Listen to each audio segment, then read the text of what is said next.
और बात करेंगे सारिम कत्ल केस से मुतालिक। नॉर्थ कराची में 7 साल के सारिम के अगवा और कत्ल के मुलजिम का अब तक कुछ पता न चल सका।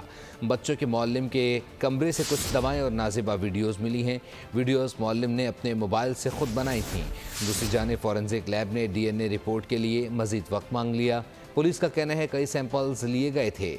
कई रोज़ पानी में रहने की वजह से DNA सैंपल ख़राब हो गए हैं। सारिम के कपड़ों से भी जांच का अमल जारी है। कोशिश है कपड़ों से कोई DNA मिल जाए। आपको अपडेट कर रहे हैं कि नॉर्थ कराची में 7 साल के सारिम के अगवा और फिर कत्ल के मुलजिम का अब तक कुछ ना पता चल सका। तहकीकात ताहाल जारी हैं। बच्चों के मौल्लिम के कमरे से कुछ दवाएं और नाजिबा वीडियोस मिली हैं। वीडियोस मौल्लिम ने अपने मोबाइल से खुद बनाई थी। दूसरी जानिब फॉरेंसिक लैब ने DNA रिपोर्ट के लिए मजीद वक्त मांग लिया। पुलिस का कहना है कई सैंपल्स लिए गए थे। कई रोज़ पानी में रहने की वजह से DNA सैंपल्स ख़राब हुए हैं। सारिम के कपड़ों से भी जांच का अमल जारी है। कोशिश है कपड़ों से कोई सैंपल मिल जाए।